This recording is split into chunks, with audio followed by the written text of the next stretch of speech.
The flood was not just water, it was chaos. The tower wasn't just bricks, it was pride. These ancient stories speak in symbols because truth is too deep for simple speech. In a world obsessed with control, the biblical flood warns us, when humility dies, catastrophe follows. Yet from that chaos rises a new individual, one who walks not with crowds, but with conscience. The divine isn't found in dogma, it's found in your confrontation with suffering, with gratitude, with your shadow.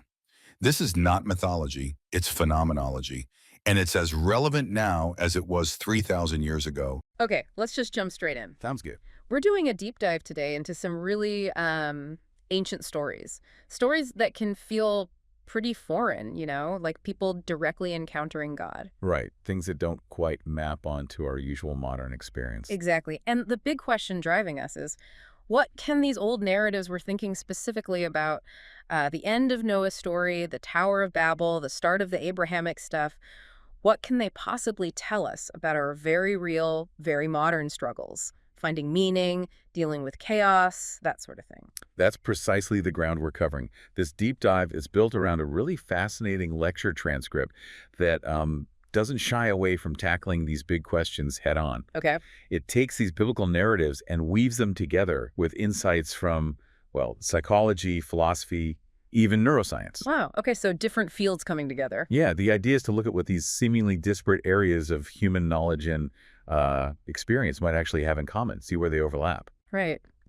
So our mission here is to really unpack that lecture, kind of pull out the most potent nuggets, We want to uncover maybe some surprising connections about human nature, our deep vulnerability, our tendency towards hubris, maybe. That's definitely in there. And also explore this mysterious reality of, well, transcendent experiences. Yeah. Ultimately, it's about seeing how these ancient warnings and guidance might still be strikingly relevant for that timeless human quest for orientation for meaning in our own lives right now. It's really about trying to bridge that gap. The source material points out something really interesting. In the early parts of the Old Testament, God seems very present. Like even appearing personally. Right, walking and talking almost. Exactly. But as the text progresses, that direct presence seems to diminish. And at the same time, stories about specific individuals become more prominent. So it's like, as God's visible presence fades, the individual human becomes more visible. That's the idea presented.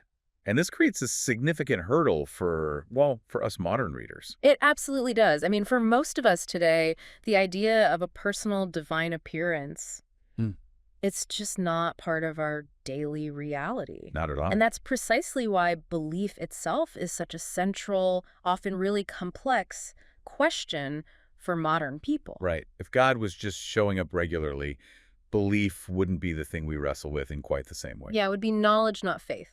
So understanding these ancient stories where God does appear, it requires a different kind of listening, maybe. A different kind of listening. That's a good way to put it. And that's what we'll attempt here, kind of situating these stories using insights from these other fields. Perfect. Okay, so let's start right where the source does. Wrapping up the story of Noah. The ark has landed, everyone's out, safe. Right, the catastrophe is over. And then you get this surprisingly short, almost strange little passage. Noah, the hero who saved humanity, becomes a farmer, plants a vineyard, drinks the wine, gets drunk, and ends up, uncovered in his tent, passed out. And his son, Ham, finds him like that. Yeah. He sees his father's nakedness. Yeah. And then he goes outside to tell his two brothers, Shem and Japheth. But their reaction is key, right? That's the pivot point. Absolutely.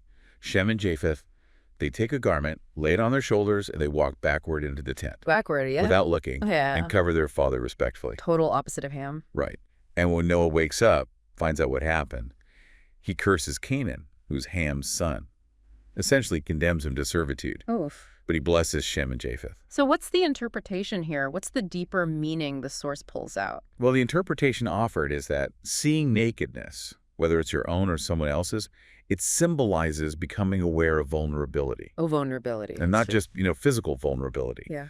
But the deeper stuff are limits, our physiological shortcomings, maybe our personal faults, the flaws that might be judged harshly by the group or even by ourselves. So it's tied to that kind of self-consciousness, recognizing imperfection. Exactly.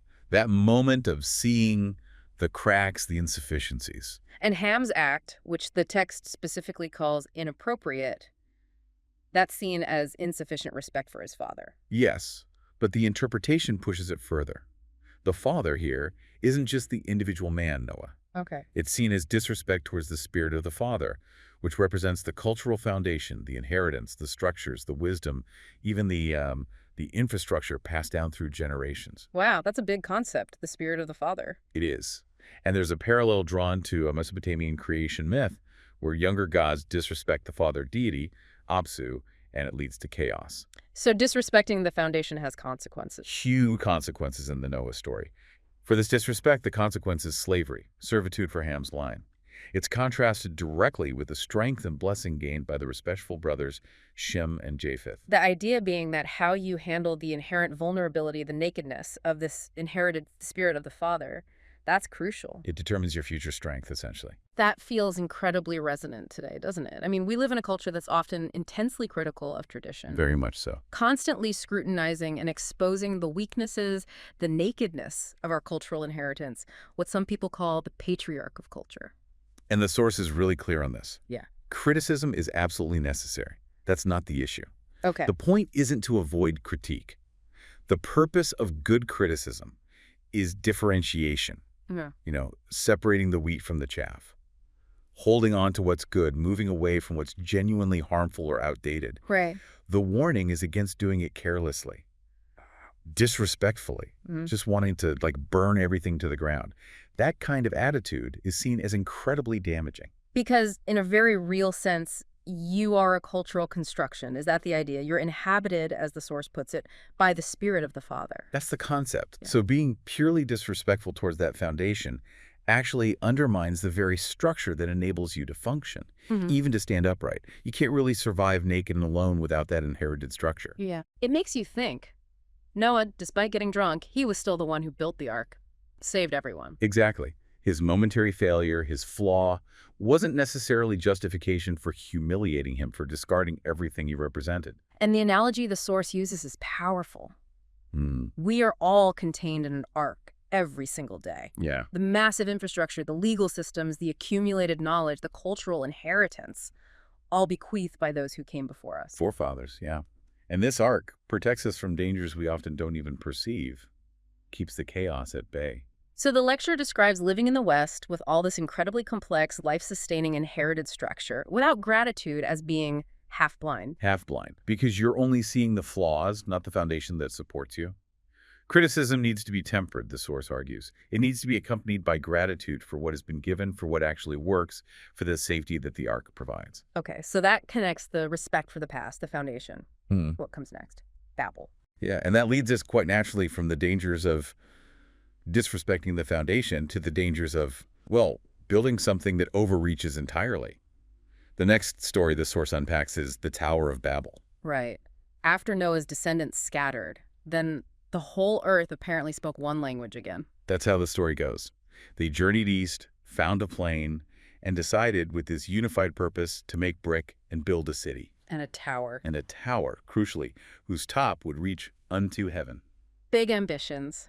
And their stated goals were what? To make a name for themselves. Right. And to avoid being scattered across the earth again, they wanted unity and fame, essentially, permanence. So they're united, they're ambitious, they're aiming for the sky, literally. Then God comes down, sees their project, and observes, "Behold, the people is one, and they all have one language. And now nothing will be restrained from them, which they have imagined to do." It sounds almost like admiration, but with a sense of foreboding. Yeah. And the outcome is dramatic. God confounds their language. Can't understand each other anymore. Scatters them across the earth, and they stop building the city and the tower. Right. Project abandoned. Now, this story is often read as, God being small-minded or jealous of human success, punishing ambition. That's a common reading. But the source challenges you, the reader, to approach it differently. How so? Assume, just for the sake of understanding the narrative's internal logic, that God's action is necessary, maybe even good in some way, and then try to figure out why it might be necessary. Okay, so turn the interpretation on its head. Don't assume God is the bad guy here. Exactly. It connects to the spirit of someone like John Milton writing Paradise Lost. His goal was, in his words, to justify the ways of God to man. Right. And the source brings in Milton's depiction of Satan here, not as a horned monster, but as a kind of hyper-intellectual figure who becomes so enamored with his own creations, his own brilliant ideas, that he rejects the transcendent, the source of creation outside himself. And in doing so, he creates hell. So it's a psychological interpretation, the intellect falling in love with itself. Precisely. It's presented as a fundamental potential flaw of the intellect. It can start to worship its own productions, assuming they are the ultimate reality, forgetting any higher source or context. And building the Tower of Babel is seen through that lens, an act of supreme intellectual or collective hubris. Yeah, a structure built to elevate human achievement against or in place of the transcendent.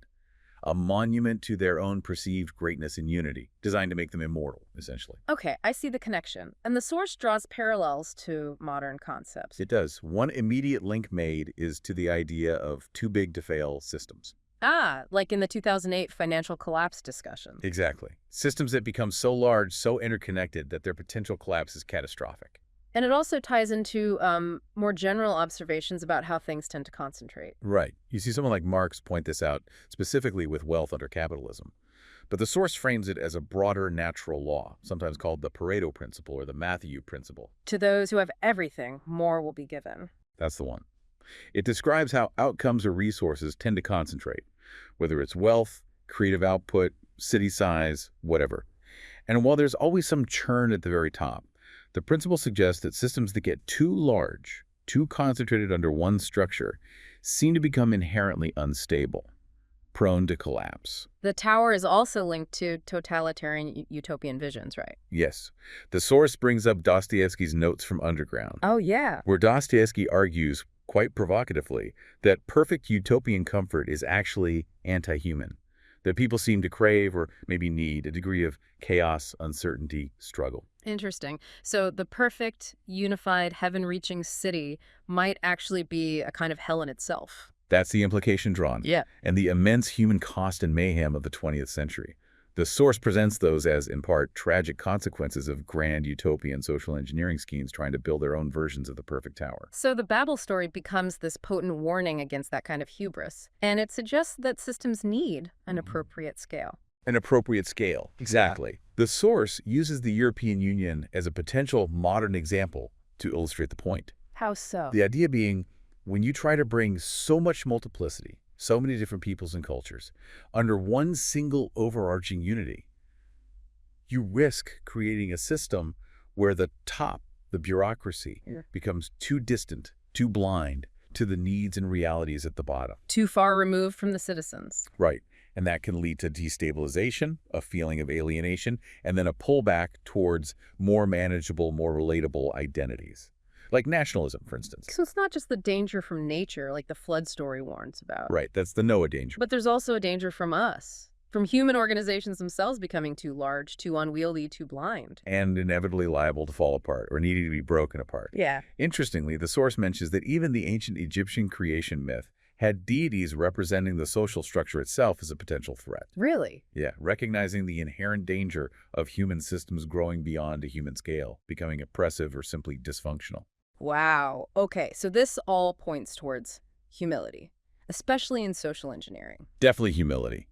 The source emphasizes that social scientists often warn that large-scale social experiments are notoriously unpredictable.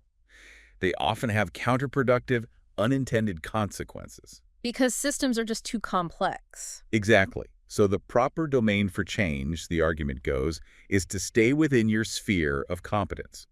Start small. Fix what's directly at hand. Which often means yourself first. Yeah. Your family, your immediate community. That's the idea. Start with what you can actually influence and understand. That makes so much sense when you put it that way. I mean, it's incredibly difficult just to rule yourself, isn't it? Getting up on time, eating right, controlling your temper, managing impulses. The basics are hard enough. Right. So if you struggle profoundly with those things, announcing grand plans for a global revolution, it suddenly strikes you as, well, quite the leap, maybe full of hubris. That's exactly the point the source makes. And the lag time. What do you mean? The lag time between announcing those grand plans or implementing huge changes and experiencing the often unintended negative consequences. Yeah. That allows the hubris to flourish. There's no immediate feedback loop saying, hey, this isn't working. Ah, I see. You don't pay the price right away. Exactly. Yeah. The source even speculates, quite pointedly, whether some university environments might actually be teaching this kind of dangerous hubris now. Ooh. Which it presents as potentially appalling because fixing things in the real world is genuinely hard, complicated work. Especially, the argument goes, if you haven't first demonstrated some basic competence by addressing the disorder in your own life. That's a challenging thought. And this idea of the confounding of language, the scattering, Yeah. does the source see that reflected today? It does make a speculative connection. It asks, could the increasing number of terms and acronyms within, say, the LGBT community be seen through this lens? Oh. As perhaps an attempt to find a single language or a single umbrella identity that can somehow encompass an incredibly diverse, maybe infinitely plural, range of experiences and identities. According to this interpretation of Babel, the inherent difficulty of maintaining unity and a common language under such a vast, diverse category, well, it can lead to internal fragmentation, disagreement, disunity. A kind of Tower of Babel phenomenon playing out within a group identity. It's presented as one possible manifestation, yeah. A cautionary thought about the limits of unity when diversity becomes extremely wide-ranging under a single banner. So, looking at Noah and Babel together, the source suggests they outline these two fundamental, permanent existential dangers, identified way back at the beginning of the biblical narrative. That's the framing. Noah warns of natural catastrophe, often stemming from human blindness or sin, or, I think environmental degradation, unchecked greed, a danger we're acutely aware of today. For sure. And Babel warns of the other danger, disintegration resulting from our own social structures overreaching, building beyond their appropriate scale, becoming too big, too centralized, too hubristic. Wow. Nature and society. The two core threats. Right. And the source suggests these stories mark a kind of second fall, a shift in the narrative, moving out of the realm of purely mythical or archetypal events. Like Adam and Eve. Exactly.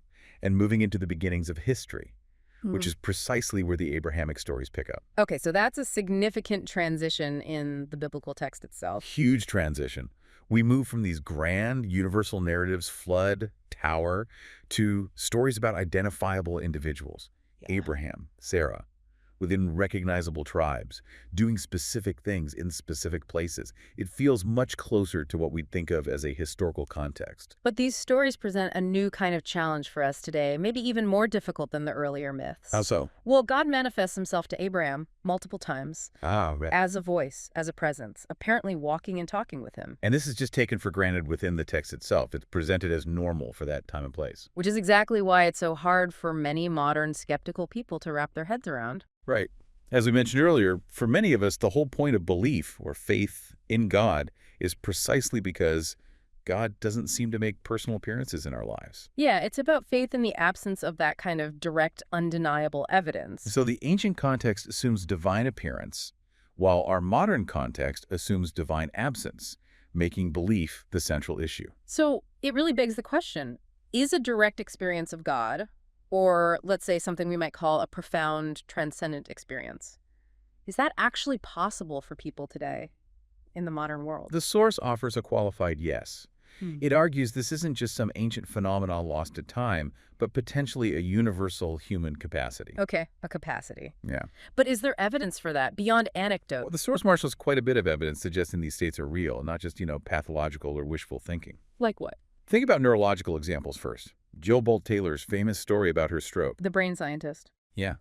Her left hemisphere was disrupted, leading to right hemisphere dominance.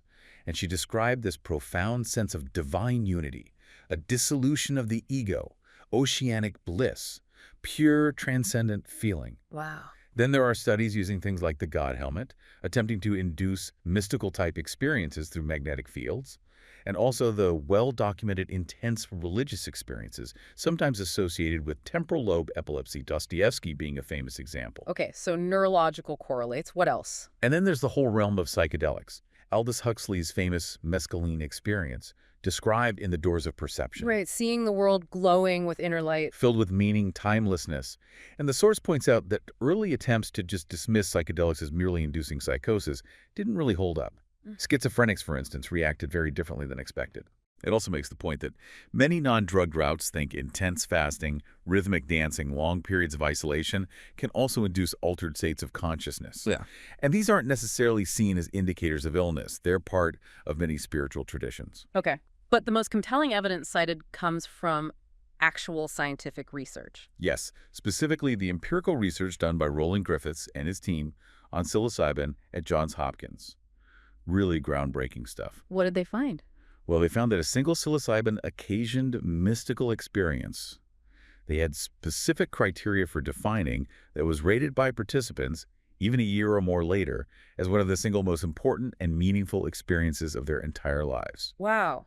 On par with what? On par with things like the birth of their first child or their marriage. That level of significance. That's incredible. And were there lasting effects? Yes. The effects weren't just subjective feelings. They seemed to produce lasting psychological changes. One study showed a single high dose resulted in a significant, objectively measured, permanent increase in the personality trait of openness. Openness to experience measured a year later. A permanent personality change from one experience. That's what the data indicated. Yeah. And the smoking cessation study is particularly striking. Oh, yeah. They combined just 1 or 2 psilocybin sessions with cognitive behavioral therapy and got an 85% success rate for quitting smoking long-term. 85%. That's huge for addiction treatment. The source calls it unprecedented success in psychiatric treatment. And what about the study with cancer patients? That sounds incredibly relevant. Yeah, patients facing terminal diagnoses. They found that psilocybin significantly reduced their depression and anxiety, increased their reported quality of life, sense of meaning, optimism, And crucially, and significantly decreased their death anxiety. Fear of dying lessened. wow, that's profound. But was it just the drug or something else? That's the key point. The analysis showed that it was the mystical experience itself, the intensity and quality of that subjective experience triggered by the drug that mediated these positive therapeutic outcomes. It wasn't just the drug dose or other factors. The experience was the mechanism of change. Okay, so pulling this together, the evidence seems to suggest that transcendent experience is, well, real. Real in its effects, certainly, often overwhelmingly positive, even in the most challenging circumstances like facing death. And it's not simply a sign of pathology of something being wrong. Doesn't appear to be, no. It seems to be part of the universal human capacity. Although the source does note that set and setting are important factors, but they don't seem to be absolute determinants of the outcome. The experience can still happen unexpectedly. The source also brings up Carl Jung here, right? It does. Jung focused not necessarily on, God dwelling within us, but on the image of God dwelling within. Ah, a subtle distinction. Yeah. Acknowledging that these powerful capacities for transcendent experience could be deeply embedded evolutionary byproducts, psychological archetypes perhaps, without necessarily confirming an external, independent, transcendent reality. Leaves that question open. Speaking of Jung, the source spends a bit of time contrasting his approach with Freud's. That seems important. Yeah, it frames Freud as focusing primarily on the Oedipal myth, which is seen here as a story of a failed hero, Failed hero, how so? where psychological development gets stuck, often tangled up in unresolved family dynamics, limiting ties.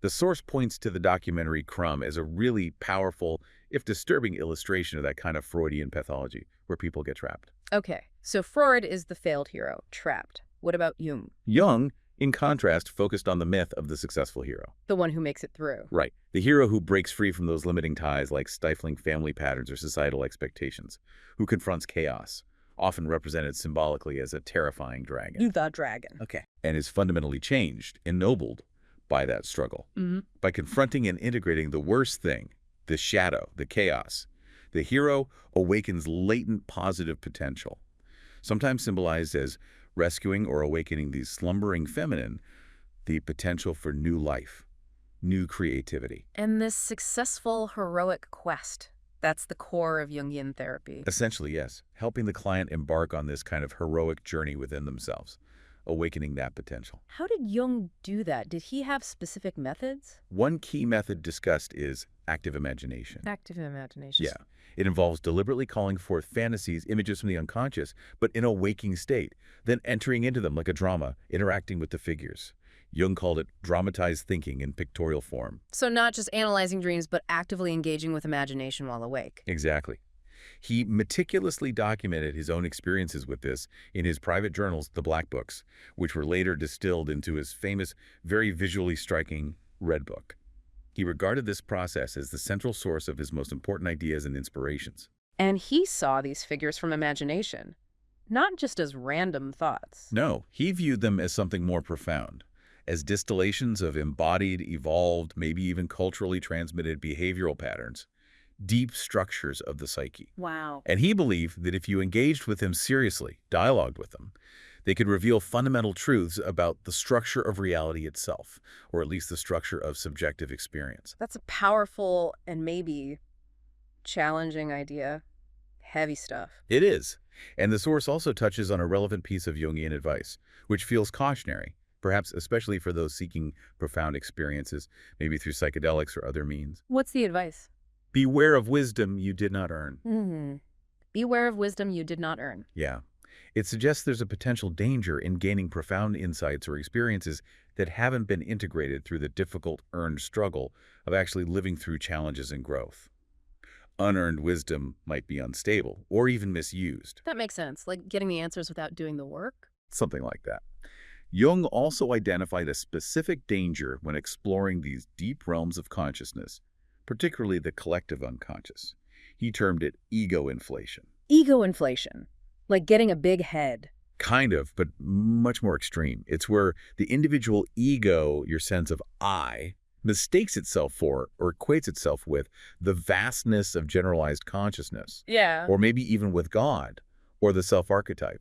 So losing perspective entirely. Exactly. He saw it as akin to a kind of psychotic inflation. And the antidote, rigorously keeping feet on the ground, maintaining a strong connection to everyday reality, to your limitations, to your ordinary life. Humility again. Okay. One of Jung's most striking insights, which the source really emphasizes, is this idea. What you most need will be found where you least want to look. Yes, that's a powerful one. Can you unpack that a bit? The analogy used in the source comes from the King Arthur legends, the quest for the Holy Grail. Okay.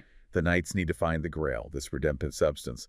But the forest is huge and trackless. They don't know where to begin. So what do? They decide that each knight will enter the forest at the point that looks darkest to him.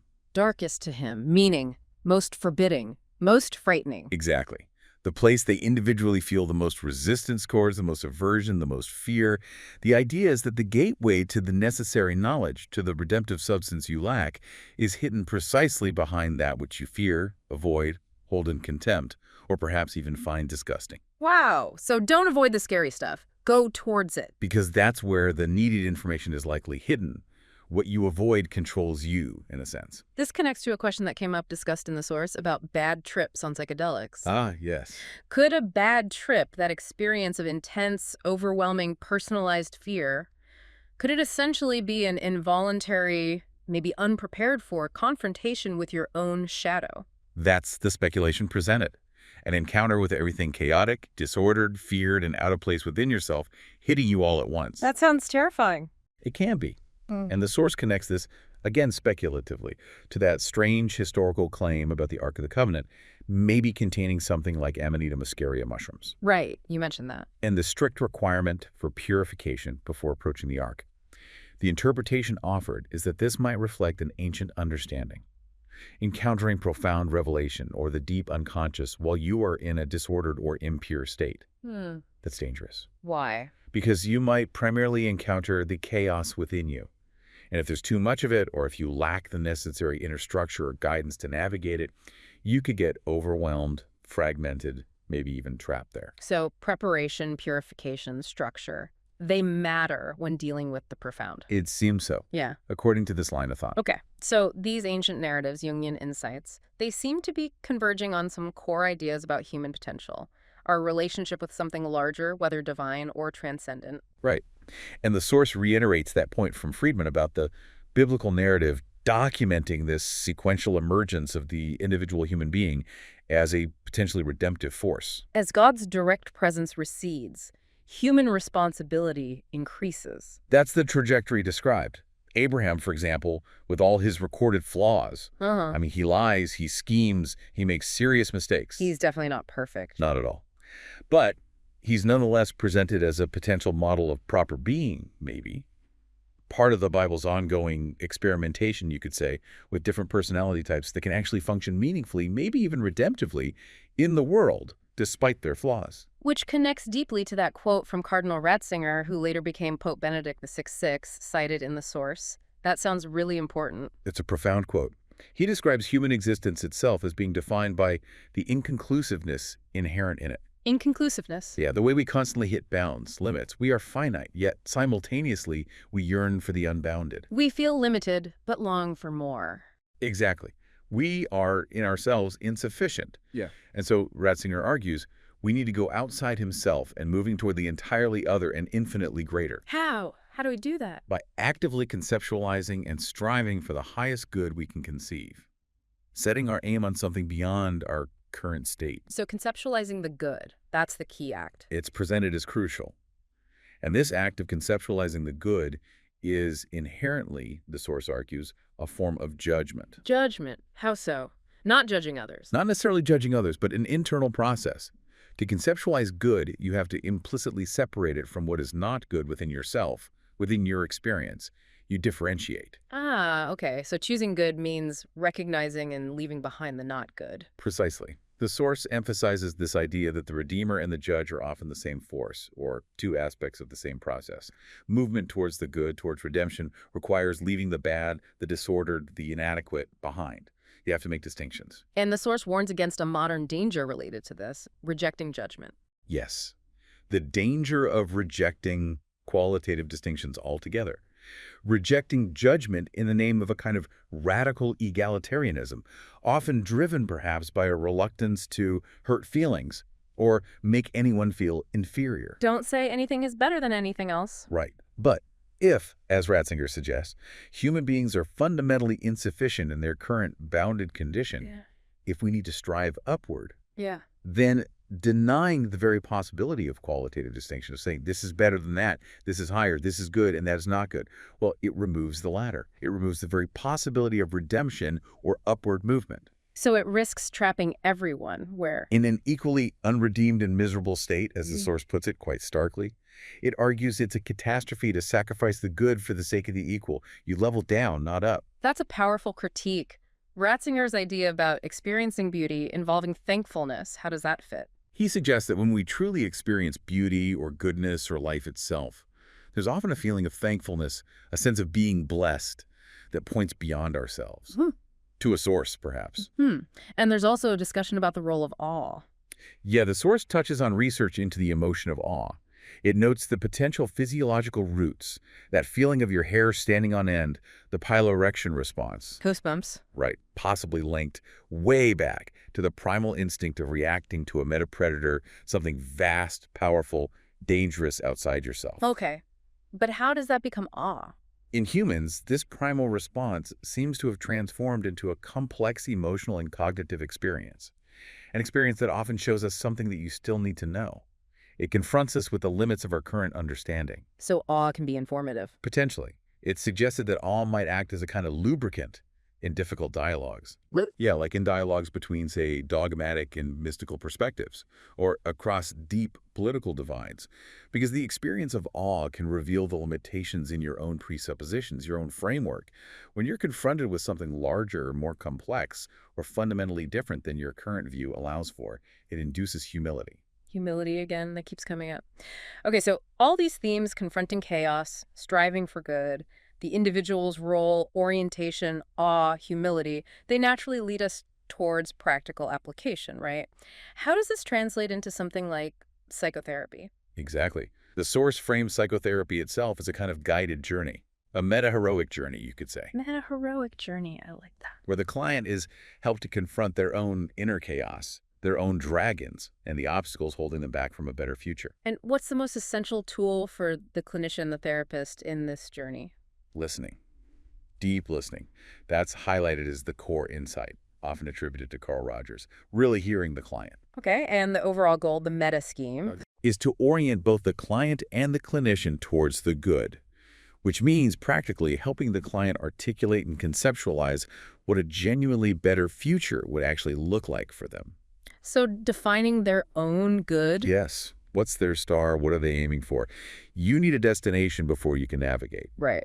And as the client starts moving towards that conceptualized good, what happens? They inevitably encounter obstacles, Right? roadblocks, Both practical things in their life like needing a new job or fixing a relationship. and psychological barriers within themselves, fears, bad habits, traumas. Exactly. These are their dragons, the things standing in the way. So the clinician's role is, To help the client identify these dragons, yeah, distinguish them from just, irrelevant background noise or chaos, and crucially, help the client cut their dragons down to size cut them down to size. How? by breaking down large, intimidating, overwhelming problems. I'm miserable, my life is a mess, into smaller, manageable, practically addressable steps, concrete actions they can actually take. So the therapist doesn't slay the dragon for the client. Absolutely not. That's crucial.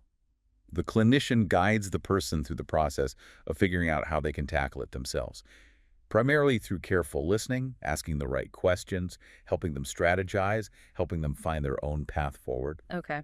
And the source lists some really important watch-outs, some dangers for anyone trying to help someone else like this, especially clinicians. Yes, very important warnings. First, watch out for resentment. Resentment. Yeah, don't do for your client what they can do, even if effortfully, for themselves. Don't rescue them unnecessarily. Don't do them favors unless very, very carefully considered and boundaried. Why? Because their problems belong to them, not you. Yeah. Taking them on breeds resentment on both sides. Okay. Don't take over their problems. What's the second warning? Avoid stealing their destiny. Stealing their destiny. Wow. It means do not solve the client's core problems for them, even if you think you see the solution. Because doing so robs them of their agency, their struggle, the meaning derived from that struggle, and the triumph, the competence that comes from overcoming challenges themselves. You are a facilitator, helping them find their solution, not imposing yours. That requires real restraint. It does. And the third warning is closely related. Be vigilant against hubris in yourself. The helper's hubris. Exactly. Resist the temptation to become the great problem solver, the guru, the one with all the answers. This self-elevation is incredibly dangerous for the therapist and counterproductive for the client. You have to maintain detachment, humility, and profound respect for the client's own capacity to find their way. You help them find their way, not provide your predetermined answers. And this principle, the source notes, it applies beyond therapy too. Yes, absolutely. To helping anyone you care about, family, friends. If you constantly jump in and solve their problems for them, you risk making them dependent, perhaps resentful, maybe even like clones of you, instead of letting them undertake the necessary struggles to build their own strength, their own competence, their own identity. You take away their journey. Wow. Okay, so we've really covered a tremendous amount of ground here, a real deep dive. We certainly have. From these ancient warnings respecting the foundations, the dangers of overreach in Babel, through the whole mystery of transcendent experiences, the reality of that. Yeah, the neuroscience, the psychology. Then into the psychological depths with Jung, the hero's quest, confronting your own inner darkness, the shadow. Right. All the way to this fundamental human need to strive for something higher, for the good, and how that plays out practically in helping others, like in therapy, face their own chaos. It's quite a sweep. From the timeless warnings embedded right there in Genesis about respecting cultural inheritance and the dangers of collective hubris, to the very real modern human capacity for mystical experience, documented by science. And this fundamental, often painful human need Ratzinger talks about to conceptualize and move towards something higher. The source reveals this remarkably consistent concern across millennia. How do individuals orient themselves meaningfully in the face of both the chaos of the world and the darkness within? It leaves you with a lot to think about, definitely. Maybe the most crucial deep dive, the one that integrates all this, isn't really about digging into ancient texts or mapping the brain or even figuring out how to fix the world on some grand scale. What, fam? Maybe pulling together the outward warnings of Babel's hubris and the inward lessons of Jung's quest. Maybe it's about cultivating the genuine courage to enter the darkest point of your own inner forest, confronting the things you most fear, most avoid, most hold in contempt within yourself. Because, as the source material strongly suggests, that's precisely where you are most likely to find what you desperately need.